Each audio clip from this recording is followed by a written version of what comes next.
ये आर्टिकल काफी इंटरेस्टिंग है। यहाँ पर अल्जीरिया ब्रिक्स को ज्वाइन करने की बात की जा रही है, ब्रिक्स नहीं, ब्रिक्स बैंक। ठीक है, तो यहाँ पर न्यू डेवलपमेंट बैंक जो है उसको ब्रिक बैंक भी आप लोग कहते हैं। भारत जो है वो फाउंडिंग मेंबर है ब्रिक का। ब्राजील, रसिया, इंडिया, चाइना और साउथ अफ्रीका, ये बेसिकली मेंबर स्टार्टिंग में यहाँ पर चीजें स्टार्ट करते हैं, हालांकि साउथ अफ्रीका बाद में ज्वाइन किया।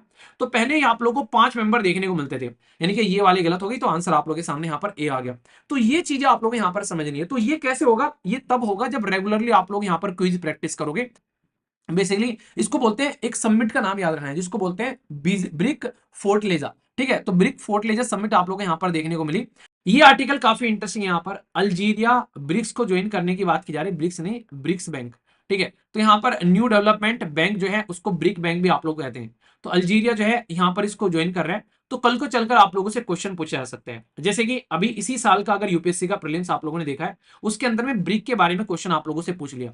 और इंटरेस्टिंग चीज बताऊं, मैं भी इस क्वेश्चन में थोड़ा सा कंफ्यूज हो गया। यहाँ पर क्वेश्चन में कई बार कंफ्यूज हो जाते हैं, कई बार कि यहाँ पर जैसे पढ़े फर्स्ट टाइम इंसान, तो यहाँ पर जैसे मैंने डिस्कस भी किया था आप लोगों से, इंसान जो है इतना डीपली नहीं पढ़ता है, ऊपर से पढ़ पढ़ के निकल जाता है यहाँ पर। तो बोला गया है theme of the 16th BRICS summit जो है यहाँ पर, ये multi cultural to just the global development and the security. तो यहाँ पर ये कल्चरल लिख के चले गए यहाँ पर। ठीक है, तो इस तरीके से आप लोग यहाँ पर समझ सकते हैं। तो क्वेश्चन को पढ़ने की अगर आप लोगों को प्रैक्टिस करनी है, तो एटलीस्ट डेली 10-10 क्वेश्चन आप लोग प्रैक्टिस करो, कम से कम मिनिमम 20 कर लो तो अच्छी बात है। अगर आप लोग क्वेश्चन प्रैक्टिस करोगे तो ये छोटी छोटी जो मिस्टेक्स एग्जाम के अंदर में होती हैं वो होनी आप लोग की बंद हो जाएगी। पर लेकिन अगर आप लोग ये प्रैक्टिस नहीं करोगे तो फिर सेम पैटर्न में आप लोग गलतियां करते हुए एग्जाम के अंदर में नजर आओगी। तो रिक्वेस्ट है आप लोगों से, ये काम आप लोग जरूर करो। तो यहाँ पर मल्टी कल्चरल नहीं था, यहाँ पर ये मल्टी लिटरलिज्म था। और ये इसलिए था क्योंकि डोनाल्ड ट्रंप भी आज के डेट में आ रहे हैं, पुतिन हो गए, चाइना के सी जिनपिंग हो गए, भारत हो गया, सब अपने अपने ऊपर फोकस कर रहे हैं यहाँ पर। तो दूसरे देशों को ज्यादा हम लोग साथ में लेकर आज के में चल नहीं रहे हैं, तो इसकी वजह से यहाँ पर समस्या आप लोगों को देखने को मिल रही थी। तो इन चीजों को हम लोग को समझना पड़ेगा, और ये तभी हम लोग चीजों को लेकर चल पाएंगे जब हम लोग आज की डेट में दुनिया को साथ में लेकर चलेंगे, ना कि अपने बारे में बस हम लोग सोचेंगे यहाँ पर। ठीक है, तो सबसे पहली स्टेटमेंट बिल्कुल करेक्ट है यहाँ पर। 16th ब्रिक्स समिट जो आप लोग को देखने को मिली, ये रसिया की चेयरमैनशिप में आप लोग को देखने को मिली। इंडोनेशिया 11th मेंबर बना। तो ये कुछ बेसिक बातें आप लोग यहाँ पर ध्यान रखना। 16th ब्रिक्स समिट जो है ये रसिया की चेयरमैनशिप में आप लोगों को देखने को मिली यहाँ पर। तो ये समझ में आ गया अक्टूबर 2024 के अंदर में। ठीक है, तो ये समझ सकते हैं यहाँ पर। और इसी के साथ में यहाँ पर ये तो बेसिकली आप लोगों को, ये तो नॉर्मल बात होगी। ये यहाँ पर याद रखना यहाँ पर कि स्ट्रेंथन द मल्टी जो लेटरलिज्म को छोड़कर मल्टी कल्चरलिज्म लिखते हैं यहाँ पर। तो ये आप लोगों से डायरेक्ट क्वेश्चन आप लोगों को पूछा गया, डायरेक्ट स्टेटमेंट पूछ ली थीम से। कहते हैं ना कि थीम का क्या फायदा है, डे की थीम, इनकी थीम डिस्कस करते हो तो क्या मतलब है। तो ये फायदा आप लोगों को देखने को मिलेगा। अब इंपॉर्टेंट मुद्दा क्या है यहाँ पर, ये पॉइंट आप लोग और याद रखना। यहाँ पर आप लोग को पता है कि भारत जो है वो फाउंडिंग मेंबर है ब्रिक का। ब्राजील, रसिया, इंडिया, चाइना और साउथ अफ्रीका, ये बेसिकली मेंबर स्टार्टिंग में यहाँ पर चीजें स्टार्ट करते हैं, हालांकि साउथ अफ्रीका बाद में ज्वाइन किया।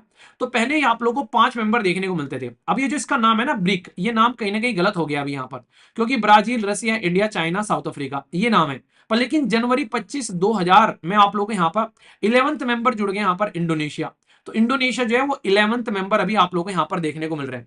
तो ये इंपॉर्टेंट पॉइंट आप लोग यहाँ पर ध्यान रखना है, यानी कि अब इसके अंदर में कोई एक दो मेंबर नहीं है, आज की डेट में इसके अंदर में 11 मेंबर आप लोग यहाँ पर जुड़ते हुए नजर आ रहे हैं। तो कल को चलकर आप लोगों को इसको लेकर कंफ्यूजन नहीं होना है कि नहीं यार इसके अंदर में तो यही मेंबर है। तो दूसरे मेंबर कौन जुड़े हैं, अब आप लोगों को मैं ये समझा दूं एक बार, ताकि आप लोगों के माइंड में इसको लेकर कोई डाउट नहीं रहे, और माइंड में चीजों को आप लोग क्लियर करते हुए चलो। यहाँ पर जैसे अर्जेंटीना हो गया, इजिप्ट हो गया, इथोपिया, ईरान, सऊदी अरेबिया, तो ये मेंबर रिसेंटली अभी यहाँ पर इसके मेंबर बने। ठीक है, तो इस तरीके से आप लोग यहाँ पर समझ सकते हैं। कल को चलकर आप लोगों से यहाँ पर क्वेश्चन पूछे कि 11th मेंबर कौन बना, तो इंडोनेशिया जो है वो 11th मेंबर बना, और जनवरी अभी 2025 के अंदर में ही ताजा ताजा जुड़ा। अगर लोग आप लोगों से पूछे कि ये जो मेंबर जुड़े थे अर्जेंटीना या फिर यहाँ पर जो बेसिकली जो इजिप्ट है या इथोपिया है, ईरान है, ये कब आप लोगों को मेंबर यहाँ पर देखने को मिले थे, तो ये क्वेश्चन भी आप लोगों से यहाँ पर पूछा जा सकता है। ये जो मेंबर आप लोगों को देखने को मिले थे 2023 में बोला था कि हम लोग इसका एक्सपेंशन करेंगे, तो यहाँ पर तब ये मेंबर जो है वो ऐड किए गए थे यहाँ पर। उस टाइम पर इंडोनेशिया मेंबर आप लोगों को यहाँ पर नहीं देखने को मिला था। तो मैं भी इस क्वेश्चन में थोड़ा सा कंफ्यूज हो गया था, क्योंकि ये मीटिंग तो हुई थी, मुझे पता था। मैंने इस क्वेश्चन को कैसे पढ़ा था, मैंने इस क्वेश्चन को ऐसे पढ़ा कि 16th ब्रिक की मीटिंग हुई थी अभी यहाँ पर रशिया के अंदर में, कजान के। मैंने कहा हाँ ठीक है। बोला कि इंडोनेशिया जो है वो फुल मेंबर बन गया। तो मैंने कहा यार 2016 में हुई थी, इंडोनेशिया तो 2025 में बना है। मैंने कहा स्टेटमेंट गलत हो जाएगी यहाँ पर, जबकि इन्होंने यहाँ पर ऐसा कुछ लिख ही नहीं रखा कि 16th मीटिंग में इंडोनेशिया मेंबर बन गया। तो यूपीएससी ऐसे आप लोगों के दिमाग के साथ में आप लोगों के खेलती यहाँ पर नजर आती है। तो यही चीज आप लोगों को यहाँ पर समझनी है, जो मैं आप लोगों को बेसिकली बताना चाह रहा हूँ। मैक्सिमम समस्या हम लोग को ये निकल कर आती है जब हम लोग क्वेश्चन को इस तरीके से नहीं पढ़ते हैं। तो ये मुझे भी मतलब मैं कंफ्यूज हो गया इसमें, मैं मैं तो पढ़ता चला गया, मैंने कहा 16th में हुई है तो इंडोनेशिया मेंबर बन गया, मैंने 16th में ही सोच रहा होगा मेंबर बन गया, तो मैंने कहा 16th में तो नहीं बनाया, ये तो 2025 में बनाया यहाँ पर। तो इस तरीके से मेरे माइंड में ये डाउट रहा यहाँ पर, जबकि दोनों की दोनों स्टेटमेंट जो है वो आप लोगों को यहाँ पर करेक्ट देखने को मिलेगी, क्योंकि यहाँ पर इसने लिख ही नहीं रखा है कि कौन से में मेंबर बना यहाँ पर, तो समझ रहे हैं। और ये स्टेटमेंट आप लोग यहाँ पर बेसिकली आप लोग को गलत होती है यहाँ पर नजर आती है, यानी कि ये वाली गलत हो गई, तो आंसर आप लोग के सामने यहाँ पर ए आ गया। तो ये चीजें आप लोग यहाँ पर समझनी है। तो ये कैसे होगा, ये तब होगा जब रेगुलरली आप लोग यहाँ पर क्विज प्रैक्टिस करोगे, तो ऐसी आदतें आप लोग यहाँ पर, ये जो गंदी आदतें हैं ये आप लोग की छूट जाएगी, तो फिर आप लोग अच्छे से चीजों को करना स्टार्ट कर दोगे। तो इसलिए मैं कहता हूं कि एटलीस्ट क्विज आप लोग जरूर अटेम्प्ट करो, बहुत ही ज्यादा कंफर्टेबल आप लोग को यहाँ पर देखने को मिलेगा, और आप लोग काफी अच्छे से चीजों को जो है वो अटेम्प्ट करते हुए यहाँ पर नजर आओगे, तो आप लोग कहीं ना कहीं चीजों को संभाल लोगे फिर, ठीक है। समझ में आ गया, तो इसीलिए मैंने आप लोगों को यहाँ पर एक क्वेश्चन भी अटेम्प्ट करा दिया। आशा करता हूं कि आप लोगों के माइंड में इसको लेकर क्लैरिटी आ गई होगी। तो अल्जीरिया जो है ये यहाँ पर किसकी बात की जा रही है, अच्छा अल्जीरिया क्या कर रहा है अभी यहाँ पर, अल्जीरिया जो है ये आप लोगों को यहाँ पर मेंबर किसका बन रहा है, ये पॉइंट आप लोगों को ध्यान रखना है। यहाँ पर ये मेंबर बन रहा है ब्रिक बैंक का, ना कि ये जो मेंबर बन रहा है ये आप लोग को ब्रिक कंट्री का। ये ब्रिक बैंक जैसे नहीं आप लोग आईएमएफ बोलते हैं, इसी के साथ में आप लोग आज के डेट में वर्ल्ड बैंक बोलते हैं, ऐसे ही न्यू डेवलपमेंट बैंक है जिसको ब्रिक बैंक बोलते हैं, तो उसका मेंबर आप लोग यहाँ पर बनता हुआ यहाँ पर नजर आ रहा है यहाँ पर। तो ये पॉइंट आप लोग यहाँ पर ध्यान रखिएगा, तो कंफ्यूज मत हो जाना, दोनों अलग अलग चीजें हैं यहाँ पर। तो अगर बात करें न्यू डेवलपमेंट बैंक के बारे में, तो ये एक मल्टीलेटरल डेवलपमेंट बैंक आप लोग को देखने को मिलेगा, जो कि ब्रिक के देशों के द्वारा स्टार्ट किया गया था, ताकि लोगों की जो डिपेंडेंसी है, जैसे नहीं आईएमएफ हो गया, वर्ल्ड बैंक हो गया, ये बदतमीजी काटते रहते हैं, तो उनसे डिपेंडेंसी हटाने के लिए इन्होंने यहाँ पर ये चीजें स्टार्ट करी यहाँ पर। तो इसके चलते कल को चलकर कोई क्वेश्चन पूछे तो कंफ्यूजन आप लोग यहाँ पर नहीं यहाँ पर। तो ये जो बेसिकली स्टार्ट किया गया था, स्टेब्लिश किया गया था एक एग्रीमेंट के थ्रू यहाँ पर, जिसको देखो अच्छा आप लोगों से यहाँ पर ये भी पॉइंट ध्यान रखना है, कई बार क्या होता है इस तरह के एग्रीमेंट पूछे जाते हैं, एक बच्चा कह रहा है कि वीर भाई क्या क्या चीजें याद रखें, कोई चीजें याद नहीं रखना है, रेगुलर चीजों को पढ़ते रहो और रिवीजन करते रहो, याद अपने आप हो जाएंगी। कोई ये नहीं कह रहा कि आप लोग ये चीजें याद रखो, आप लोग ये चीजें रट लो, आप लोग चीजों को इतनी बार पढ़ लोगे, इतनी बार देखो क्या होता है। अभी जैसे मैंने आप लोग क्या बताया, मैंने ये बताया कि अभी आप लोग जैसे यहाँ पर क्वेश्चन आप लोग पढ़ लिया, आप लोगों ने न्यूज पढ़ ली, अगर आप लोग जाकर क्विज अटेम्प्ट करोगे तो वहां पर आप लोगों का रिवीजन हो गया, फिर आप लोग का एक वीकली रिवीजन हो गया, फिर मंथली रिवीजन हो गया, तो कई बार रिवीजन हो जाएंगे, आप लोग इतनी ज्यादा चीजों को रिकॉल कर लोगे कि चीज आप लोग की आराम से याद रहनी स्टार्ट हो जाएगी। तो ये पॉइंट आप लोग यहाँ पर समझना है। तो इसलिए मैं कह रहा हूँ कि यहाँ पर कल को चलकर ये, अभी पहले मुझे थोड़ा ना याद था, इतनी बार मैं आप लोग को पढ़ा चुका हूँ, बीच बीच में चीज याद हो जाएगी बहुत सारी यार, ऐसे थोड़ा ना। तो आप लोग भी चीजों को कई बार, क्योंकि रिपीटेडली टॉपिक आते रहते हैं, एडिटोरियल रिपीटेडली आते रहते हैं, आप लोग को वहां से चीजें याद हो जाती है। तो 21 जुलाई 2015 में यहाँ पर याद रखना आप लोगों को, बेसिकली इसको बोलते हैं, एक समिट का नाम याद रखना है जिसको बोलते हैं ब्रिक फोर्टलेजा, ठीक है। तो ब्रिक फोर्टलेजा समिट आप लोगों को यहाँ पर देखने को मिली। तो यहाँ पर ये आप लोगों को नजर आया, इसका हेडक्वार्टर कहाँ पर है, ये आप लोगों को संघाई में देखने को मिला। यहाँ पर संघाई चाइना के अंदर में आप लोगों को यहाँ पर नजर आता है। तो इसका हेडक्वार्टर तो संघाई में, पर लेकिन फर्स्ट जो मुखिया बने थे इसके वो भारत के बने थे। तो ये क्वेश्चन आप लोगों से यहाँ पर पूछा जा सकता है, इसको लेकर आप लोग डाउट में मत रखिएगा, क्योंकि कई बार हम लोग डाउट में हो जाते हैं यहाँ पर। और यहाँ पर जो ये वर्ड है यहाँ पर, ये ब्रिक के अंदर में लिखा हुआ है फोर्टलेजा, तो याद रखना ये किसका है, ये आप लोग को ब्राजील का स्टेट देखने को मिलेगा। तो ये पॉइंट इंपॉर्टेंट है यहाँ पर। तो यहाँ पर ये हुआ, और इसके अंदर में रीजनल ऑफिस साउथ एशिया और ब्राजील जो है, ये रीजनल ऑफिस आप लोग यहाँ पर, साउथ अफ्रीका और ब्राजील रीजनल ऑफिस आप लोग के देखने को मिलेंगे। तो मेन हेडक्वार्टर कहाँ पर है ब्रिक बैंक का, तो यहाँ पर है, ठीक है। अच्छा ये बताइए ब्रिक का कहां पर आप लोगों को बेसिकली लोकेशन देखने को मिलती है, तो जैसे कि वर्ल्ड बैंक है, आईएमएफ है, इनका वर्चस्व खत्म करने के लिए इनके द्वारा ये चीज स्टार्ट की गई। तो इनके जो आज की डेट में, क्योंकि यहां पर किसका दबदबा रहता है, यहां पर दबदबा आप लोगों को देखने को मिलता है यूनाइटेड स्टेट ऑफ अमेरिका का, पर लेकिन यहां पर दबदबा किसका है, अब आप लोग यहां पर ये समझिए, ताकि आप लोगों को यहां पर डाउट नहीं रहे। अब इंटरेस्टिंग बात मैं बताता हूं, अभी तो मैंने ब्रिक के बारे में आप लोगों से बात कर ली, कौन कौन फाउंडिंग मेंबर है, कौन कौन यहां पर जुड़े हैं, ये पॉइंट आप लोगों को समझ में आ गया। अब इंपॉर्टेंट चीज आप लोग यहां पर देखो, इंपॉर्टेंट चीज क्या है यहाँ पर, फाउंडिंग मेंबर में साउथ अफ्रीका भी आप लोगों को देखने को मिलता है, कंफ्यूज मत होना, हालांकि ये बाद में जुड़ा था, पर लेकिन फाउंडिंग मेंबर है जब ब्रिक बन गया पूरा। तो ब्राजील, रसिया, इंडिया, चाइना, साउथ अफ्रीका, जब मैं नाम बोल रहा हूं ब्राजील, रसिया, इंडिया, चाइना, साउथ अफ्रीका, तो माइंड में लोकेशन इसकी अटेम्प्ट किया करो। अच्छा ब्राजील साउथ अमेरिका के अंदर में हो गया, इंडिया एशिया के अंदर में हो गया, साउथ अफ्रीका जो है बेसिकली अफ्रीका कॉन्टिनेंट में सबसे नीचे हो गया। तो ऐसे माइंड में पिक्चर बनती रहनी चाहिए, जो इस तरीके से पिक्चर बनाता रहता है तो वो सारी चीजें आप लोगों को यहाँ पर देखने को मिलेगी। तो ये पॉइंट आप लोग यहाँ पर ध्यान रखना, ठीक है। न्यू मेंबर जो आप लोग यहाँ पर देखने को मिलेंगे, आप लोग यहाँ पर ध्यान रखना, ये अभी यहाँ पर किसके हैं, न्यू डेवलपमेंट बैंक के हैं, ना कि ब्रिक के हैं। तो ये ध्यान रखना, बांग्लादेश है, यूएई है, इजिप्ट है, उरुग्वे है, और अल्जीरिया देखने को मिला, जो कि ताजा ताजा यहाँ पर भी मेंबर जुड़ता हुआ नजर आ रहा है। तो ये जो मेंबरशिप है ओपन है ऑल द यूएन मेंबर के लिए, जो कि प्राउड प्रोवाइड कराते हैं लगभग 50% मिनिमम शेयर होल्डिंग।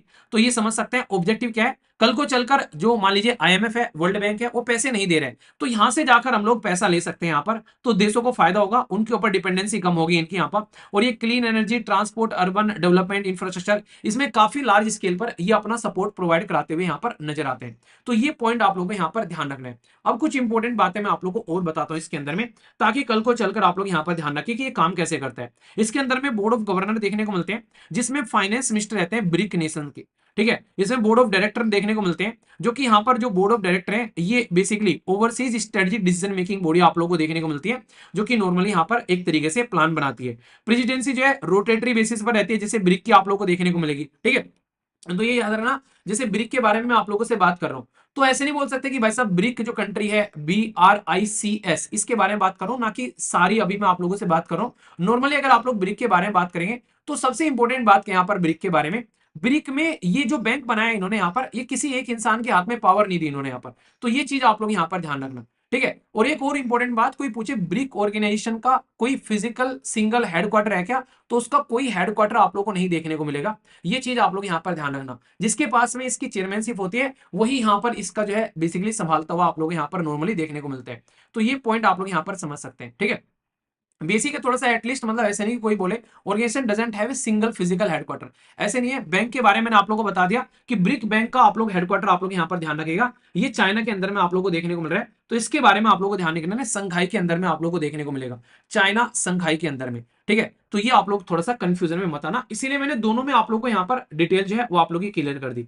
तो यहाँ पर वोटिंग पावर जो है ये इंपॉर्टेंट है यहाँ पर, based on the equity contribution and brick collectively hold करता है यहाँ पर कंट्रोलिंग पावर। यानी कल को ऐसा ना कोई दूसरा आकर यहाँ पर बैठ गया और वो यहाँ पर दादागिरी चला रहे हैं। इनिशियली यहाँ पर पैसा कितना है यहाँ पर, और बाद में यहाँ पर जो है सब्सक्राइब कैपिटल कितना है, तो यहाँ पर ये है एक तरीके से सामूहिक डेवलपमेंट में काम चलता हुआ नजर आता है, ताकि सबको यहाँ पर फायदा हो सके। तो इस तरीके से आप लोग यहाँ पर कनेक्ट कर सकते हैं। फिर से कह रहा हूं, ये जो बैंकिंग सिस्टम चलता है ये बिल्कुल इस तरीके से है कि भाई सारे पैसे इकट्ठे करो और फिर यहाँ पर किस तरीके से पैसे आप लोग प्रोवाइड कराओगे, उसके हिसाब से पैसे प्रोवाइड करा सकते हैं।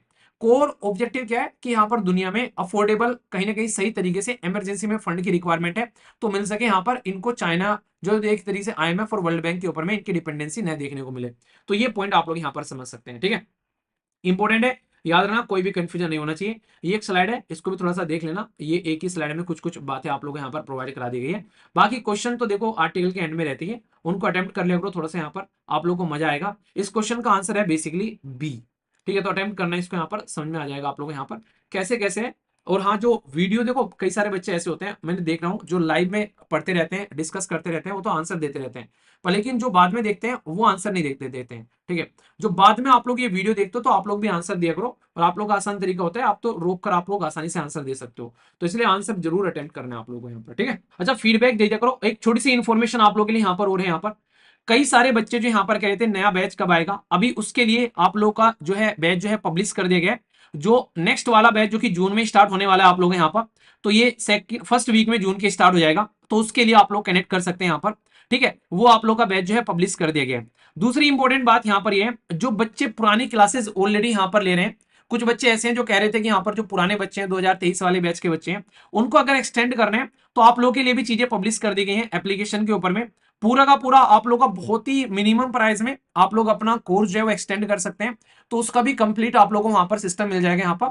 और कोई भी डाउट आता है कैसे करना है आप लोगों को, इसको लेकर कोई भी दिक्कत आप लोग के दिमाग में आती है कि यार समझ में नहीं आ रहा है कैसे करना है, इस चीज को कैसे यूज करना है, तो ये पर्टिकुलर नंबर है आप लोग के सामने, ये वाला नंबर नहीं, कस्टमर केयर नंबर आप लोग को देखने को मिलेगा जब आप लोग जाएंगे यहाँ पर एप्लीकेशन के ऊपर में, ठीक है। तो यहां पर जाकर आप लोगों को कनेक्ट करना है, एप्लीकेशन खोलोगे तो कस्टमर केयर नंबर है, वहां पर कनेक्ट करना, और वहां से जैसे ही कनेक्ट करोगे तो आप लोग वहां पर बात करके आप लोग देख सकते हो। वरना कोर्स पर जाकर आप लोग क्लिक करना, वहां पर आप लोग को प्लान आ जाएंगे। मैंने एक इंटरेस्टिंग चीज कर दिया आप लोग के लिए, कई सारे बच्चे बात बोल रहे थे, मान लीजिए जिसने पुराना कोर्स ले रखा है 2023 का या फिर 2024 का कोर्स है जिसके पास में, मान लीजिए उनको ज्यादा लंबे समय तक कोर्स नहीं चाहिए, उनको मान लीजिए 2 महीने के लिए चाहिए, 3 महीने के लिए चाहिए, तो यहाँ पर 3 महीने का भी प्रोविजन कर दिया गया है, 6 महीने का प्रोविजन कर दिया है, 9 महीने का कर दिया है, 12 महीने का कर दिया है। इसमें आप लोगों को 15 महीने का देखने को मिलेगा, 18 महीने का देखने को मिलेगा, और इसमें 24 महीने का कर दिया है। तो ये इसलिए कर दिया, किसी को लग रहा है कि यार मुझे ज्यादा लंबे समय तक नहीं करना है, मुझे तो बस 3 महीने के लिए चाहिए, 3 महीने में मैं काम निपटा लूंगा, तो 3 महीने के लिए भी वहां पर आप लोगों के लिए प्रोविजन डाल दिया यहाँ पर।